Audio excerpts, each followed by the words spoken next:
V അൻവറുമായി Congress നേതൃത്വം നടത്തുന്ന നിർണായക ചർച്ച തിരുവനന്തപുരത്ത് തുടങ്ങി. പ്രതിപക്ഷ നേതാവ് വി സതീശൻ, KPCC പ്രസിഡന്റ് സുധാകരൻ, രമേശ് ചെന്നിത്തല എന്നിവരാണ് ചർച്ച നടത്തുന്നത്.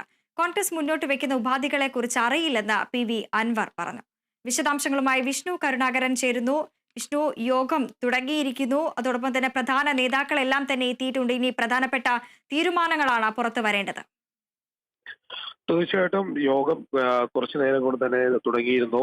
വി അൻവർ ഇവിടെ എത്തിയിരുന്നു. വി അൻവർ എത്തിയിട്ട് അല്പനേരമായിട്ടുണ്ട്. യോഗം ഇപ്പോൾ പുരോഗമിക്കുകയാണ്. ഏതായാലും അല്പസമയത്തിനുള്ളിൽ തന്നെ യോഗം കഴിയുമെന്നാണ് അറിയാൻ സാധിക്കുന്നത്. ഏതായാലും തൃണമൂൽ കോൺഗ്രസിന്റെ UDF പ്രവേശനം എന്നുള്ളൊരു സാധ്യത വളരെയധികം കുറവാണ്.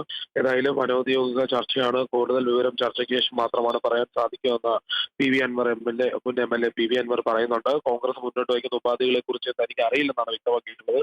നിലമ്പൂരിൽ ജനങ്ങൾ പിണറായിനെതിരെ വോട്ട് ചെയ്യുമെന്നും പറയുന്നുണ്ട്. ഏതായാലും സ്ഥാനാർത്ഥിയെ തീരുമാനിക്കുന്നത് കോൺഗ്രസ് UDF നേതൃത്വമാണെന്നും ആരും പിന്തുണയ്ക്കുമെന്നാണ് അറിയിച്ചിട്ടുള്ളത്. ഏതായാലും ഈ വിഷയത്തിൽ കോൺഗ്രസിനൊപ്പം വി അൻവർ നിൽക്കണമെങ്കിൽ ഈ തൃണമൂൽ കോൺഗ്രസിൽ നിന്നും പുറത്തു പോകണമെന്നാണ് ആവശ്യം. അതുമായി ബന്ധപ്പെട്ട തീരുമാനമായിരിക്കും ഇന്ന് ചർച്ചയിൽ ഉണ്ടാവുക. അത്തരം തീരുമാനമെടുത്താൽ വി അൻവറിനെ വീണ്ടും ഈ നിലമ്പൂരിൽ മത്സരിക്കാനാകുമെന്നുള്ള സാധ്യത മുന്നിൽ കാണുന്നുണ്ട്. ഏതായാലും KPCC പ്രസിഡന്റ് സുധാകരനും വി സതീശനും രമേശ് ചെന്നിത്തല അടക്കമുള്ളവരാണ് ഇന്ന് ചർച്ചയിൽ പങ്കെടുക്കുന്നത്. ചർച്ച പുരോഗമിക്കുന്നതാണ്. അല്പസമയത്തിനുള്ളിൽ തന്നെ ചർച്ച അവസാനിക്കുമെന്നാണ് അറിയാൻ സാധിക്കുന്നത്. അതിനുശേഷം വി അൻവറിൽ നിന്ന് ലഭിക്കുന്ന പ്രതികരണത്തിലൂടെയായിരിക്കും ബാക്കി കാര്യങ്ങൾ അറിയാൻ സാധിക്കുന്നത്. ഈ UDF പ്രവേശനം തന്നെ എല്ലാ രീതിയിലും ചർച്ചയാകുന്ന ഒരു സാഹചര്യത്തിലാണ് ഈ ഒരു യോഗം ചേരുന്നത്, അല്ലേ?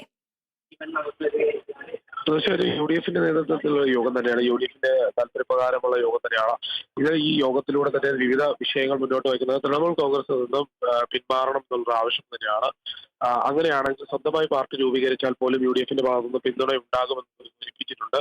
അങ്ങനെയാണെങ്കിൽ വി അൻവർ സ്വന്തമായി ഒരു പാർട്ടി രൂപീകരിച്ച് UDFനൊപ്പം നിന്നാൽ മത്സരിക്കാൻ സാധിക്കും. ഇനി മുന്നോട്ടുള്ള രാഷ്ട്രീയ നീക്കവും അത് തന്നെ ആവാനാണ് സാധ്യത. ഏതായാലും ചർച്ചയ്ക്ക് ശേഷം ഒരു പൂർണ്ണ വിവരം ലഭിക്കുന്നത് ഏതായാലും മാധ്യമങ്ങളെ കാണുമ്പോൾ തന്നെയായിരിക്കും. വി അൻവറിന്റെ എന്തായാലും കൃത്യമായ പ്രതികരണം ഉണ്ടാകുമെന്നാണ് അറിയാൻ സാധിക്കുന്നത്. ശരി വിഷ്ണു.